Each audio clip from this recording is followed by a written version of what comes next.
Hello there, everybody, the Hat Person here, and welcome to something that I'm doing that, it's a little different, a little distinct from what I usually do. So, this is actually one of multiple times of me recording myself trying to do this. So, every single time I've been trying to do it a little bit more brief, because if you guys are followers of my channel, you'll know that I'm not well known for being brief. I'm actually very long-winded. So I'm going to try to keep this short to maybe about 10 to 15 minutes, because this is actually a video response to a very recent video that Jirard the Completionist made called Why We Love Games, Kingdom Hearts 2. And so, I've been a huge fan of the Completionist, and I've been a huge fan of his channel and what he does and what he represents. And so he kind of opened the floodgates for some people on his latest Why We Love Games video, and he said, oh, well, what do you guys think? What's your story? Like give us, right around in the comments or, whatever.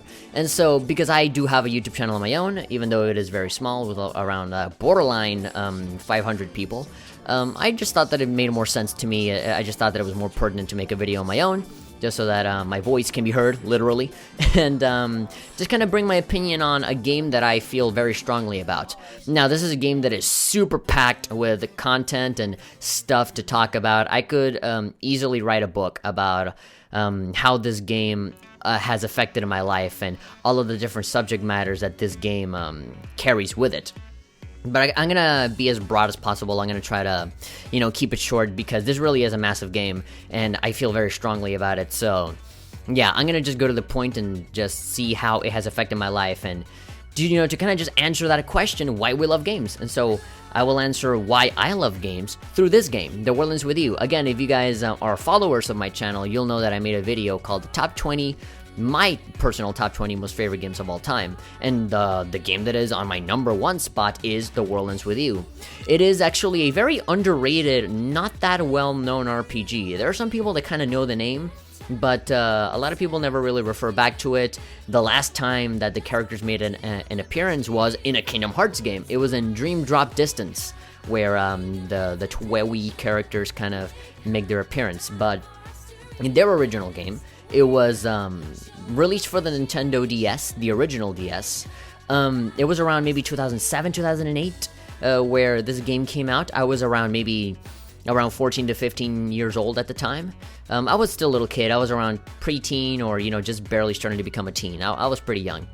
And so, at the time, I was pretty depressed. I mean, I didn't really like a whole lot of life. I was a very angry kid. And that really wasn't the case most of the time. Most of the time I was shy and reserved, but I was still kind of neutral towards everything. But thanks to stuff like my parents getting divorced, thanks to stuff like, just my own usual incompetence, or not really incompetent, just me not caring. I mean, I seemed quiet and reserved in my class, which kind of made people assume that I was like the nerdy, super smart kid that would never do anything wrong. But, on the inside, I was very imaginative. I was always kind of drifting off and daydreaming into other stuff. I was never really paying a whole lot of attention in class. Everything that I had good grades on, I just thought it was easy, just naturally.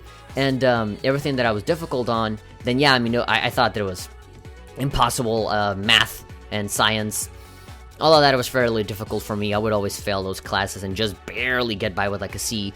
And so, because my family is like a family of geniuses, I have a lot of cousins and a lot of family members that are like very successful, and they've like graduated from university, and they're like part of this big business now. And my father's like a doctor who's like very like obsessed about like getting things perfectly done, and he never likes to half-ass anything.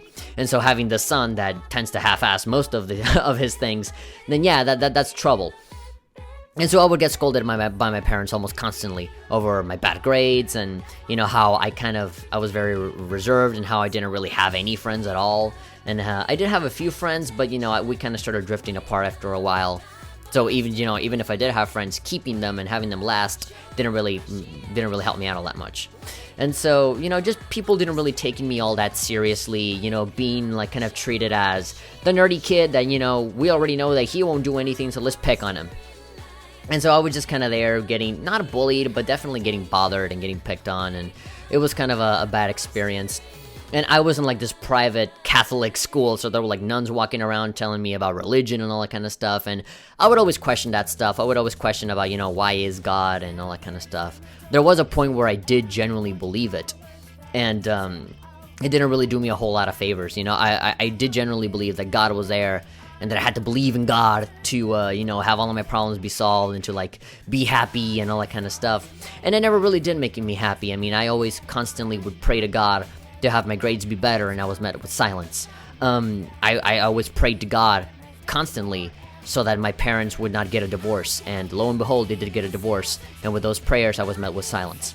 I kept praying that, oh, please, I want my life to be happier. My parents got divorced, and now we gotta move out of our house to this crappy little cabin that barely has any light. Please, God, make our lives better. And lo and behold, I was met with silence. So yeah, the school wasn't really giving me a good reason to believe in that. And so as I kept questioning things, and as I kept kind of not believing in any kind of religion at all, and my parents arguing all the time and getting divorced, and then like financial issues and living in this crappy house, I eventually went from being neutral to not caring to very bitter and very angry just at life in general, and just at people. I kind of had this mentality of, it's not me that's the problem, it's everybody else that keeps screwing me over. Like, life is not treating me right. I deserve more than this. I should not be suffering like this. None of it is my fault. And so I just went from being not caring or kind of bland and neutral to just very angry and very, and because I was very quiet, there were many things that would happen during my school life that I felt very strongly for, but I never really expressed it. I kind of like bottled it all into my mind and just kind of expressed it to myself, because that's everything I had. I just had myself and my thoughts, and I asked a lot of questions that a normal child wouldn't usually ask. And so in the end, all I had was kind of my video games. I would just kind of play video games all the time. At the time, I grew up with a Nintendo 64. I play Mario 64. I play Majora's Mask. I would play Jet Force Gemini, the Mario Party games, Banjo-Kazooie, all of those. And so I whenever a problem went on, whenever I failed class, or whenever my parents would argue, or whenever I just kind of wanted to escape from everything, I would kind of just immerse myself in these games, because to me, it's never been, oh, I'm Link, and, I'm slashing dudes, and that's it, No, to me, it was like, I am this adventurer in this green tunic that's off to save the princess, like, this big, awesome adventure that I'm getting into, and not just like, I'm Mario and jumping now, just is an actual legit thing that I'm doing. I have an effect on people. I am important. I matter. I'm not worthless. And when I die, I just come back, because at the time it kind of went into the point where there's obviously a million other things that I can tell you guys over why I came up to this final decision, but stuff like both of my parents getting remarried, and one of those relationships did not work out, specifically my mother's relationship with another guy who was starting to kind of go into the alcoholic side of things, and so we kind of ran away from that. And we got into like a much crappier house, and from the crappier house we went to like a little apartment, like right on the border. Like, things were getting very awkward, very, very kind of very, very dire for all of us. And so we were all kind of suffering, not just me, but at the time I didn't notice that. And so eventually it kind of came to the point where I started to have suicidal tendencies. I kind of started to want to kill myself. I kind of started to have those very dangerous thoughts of, my parents are struggling so much with money. If I wasn't born, and if it was just like one child, if it was only my brother and not just me and my brother, then, they probably would not be spending as much money. Like, if I didn't exist, then they would not have to worry so much about grades, because at the time my brother was like very high up there. He would get A's all the time, and I would like flounder on everything. And so, well, not everything, but like the ones where it counted, like math, science, and all of those, I would not do all that well. It was mostly like music and art where I would always get like straight A's. But, my brother was doing well all across the board. And so I was like, man, like, if I didn't exist, then they wouldn't be agonizing so much about my grades, and they'd be praising my brother all the time instead. That would make them happier. If I was gone, then they wouldn't be spending as much money as they would with me here,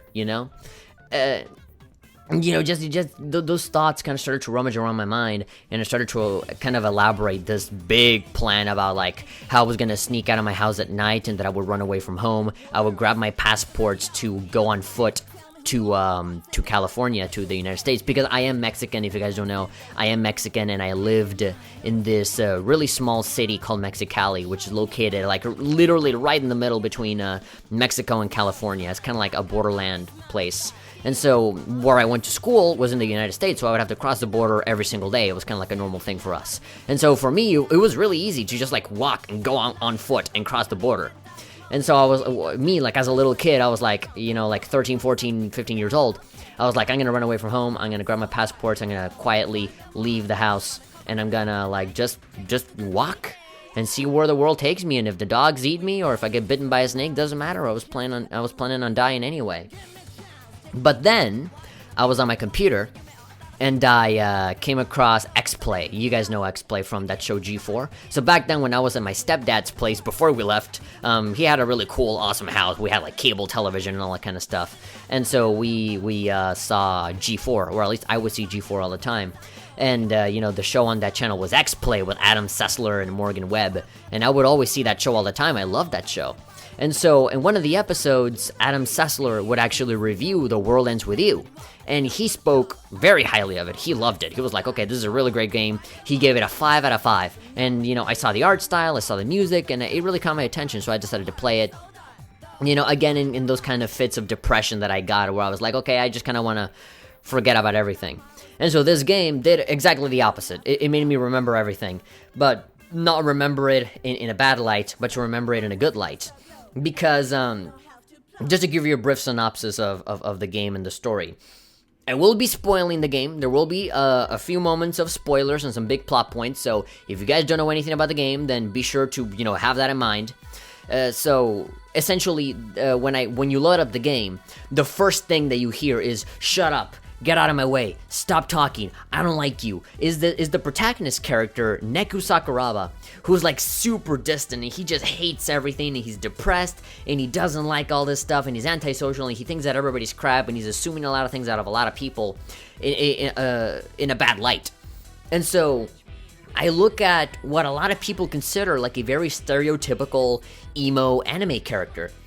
And I look at this guy, and I see myself. Like, I see, like, a mirror where I'm looking at myself. Like, I was this really angry, bitter kid who was playing the role of this angry, bitter kid. And so, essentially, what the game is about is that this angry kid, wakes up in the middle of a city, not knowing what the hell is going on, without his memories, and he looks like he has a timer on his hand. And, essentially, he receives a text message on his phone that says, you have 7 days to win the game. And in this one day, you have to complete this mission. So essentially, it's kind of like a Hunger Games sort of thing, where you're in this big environment where literally everything is trying to kill you. And the game lasts a total of 7 days. There's a whole week. And so every day is like a different level. It's like a different mission that you have to complete. And the monsters that you fight within this game are called the Noise, which are essentially like animals that look a little demonic and weird. But you can't fight them on your own. The only way to fight these guys is by teaming up with someone else. And so there you go, that's like, man, that's the snap. Because the protagonist is like, oh, no, I'm not teaming up with someone else. People are crap, I don't like people, I will never understand them, screw that. But the thing is, one of the big rules of the game is that you have no choice. If you don't partner up with somebody, you don't receive the powers that you need to be able to defeat the monster. So either you team up or you die. So that's essentially what happens. So this guy is forced to team up with someone else.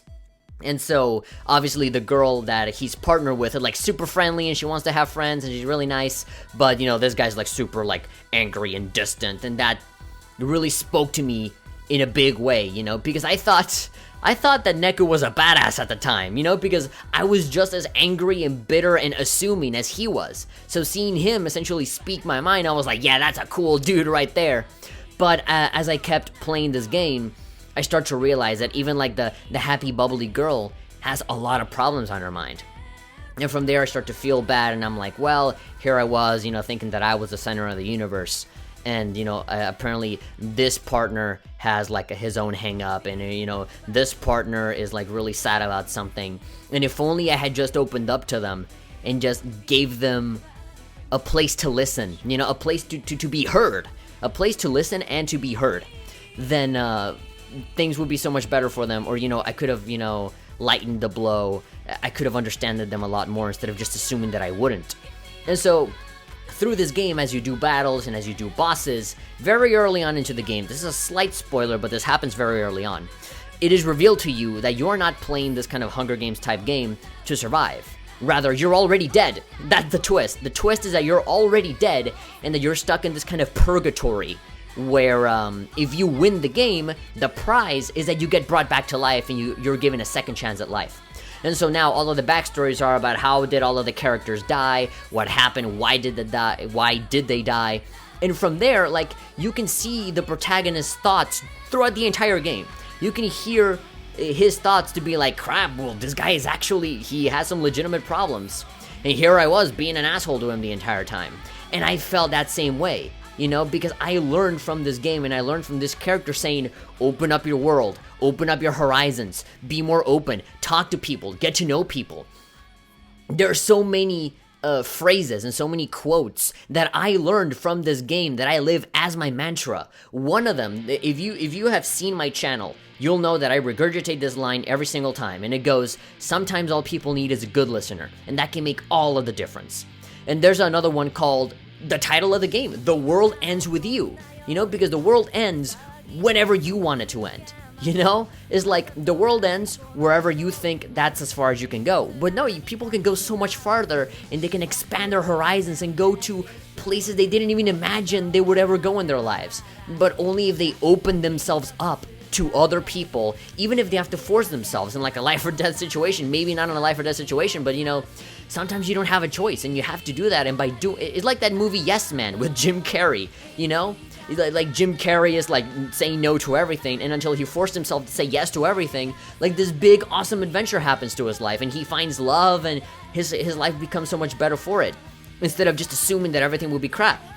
And so the same thing goes with me and the protagonist of this game, meeting all these people, learning all these lessons, like open up your world, open up your horizons, you can never live life alone. Another phrase that goes, if you give up on yourself, you give up on the world. I love that phrase. You know, there's so many little phrases that you can get from this game, and you can learn from them. And I think that's a beautiful thing. I think it's a beautiful thing that we can play this game and then cry at the end, saying that you're absolutely right, I should not kill myself. That's because that's what I got out of it. It completely changed my mentality. Obviously not in the first play. I had to play this game like 3-4 times to look at all of the different details. And you know, there's like New Game Plus, and there's like more details and different stuff. And like, yeah, I mean, I went into this game being life sucks. And then I came out of this game being life is awesome. Like, there's this big giant world that I'm shutting myself off from, you know? And only by opening that door, that door is in your heart, you know? Like, I hate to sound cheesy, but there's a door in your heart, and unless you open it up to other people, they will see a little bit of you, and in exchange, they will give themselves, a little piece of themselves, back at you. And that is a beautiful thing. Every single person is like its own little universe that is waiting to be explored. It wants to be explored. Of course it does. And I learned that by playing this game where you're forced to interact with other people. And this angry kid that doesn't want to associate with people in any way, by the end of the game, he's a completely different person. He says, I clashed, I changed, I learned my lesson, I want to be with people, I want to interact, I want to expand my horizons, and only through other people, because it's very counterproductive and you can't make any progress out of isolation, essentially. And that's why I love video games. After playing that awesome story, which kind of landed, you know, if I had played this game in the future, it probably would not have been as impactful. Hell, I would have probably been dead by then. But, you know, this game landed at such a perfect moment into my life where I said, this is why I fucking love games. This is why games are so awesome. This is why I should take it more seriously. That's why I should bring some more deeper thought into these games rather than just being, okay, sure, this is an adventure, but for what? You know, for why? What do I learn from this? What values do you get from this? And so, yeah, I mean, I could be talking about this game forever. As a matter of fact, I used to have a podcast where all I did was talk about this game. So, yeah, thank you very much, guys, for listening. I know that I did go off a little bit too long there, but, yeah, those are my thoughts. That's why I love games in general, because of The World Ends With You. It's a very underrated game. It didn't really sell all that well when it came out. I highly recommend that all of you play it. And a special message for Jirard. Jirard, if you are listening to this video right now, I love you, man. You're awesome. I'm a big fan of your work. And hopefully you do listen to this video response, because I made it just for you and for other people to listen to as well. And yeah, I don't know. I don't really know much else to say other than thank you for giving me the opportunity to talk about this. And later, man.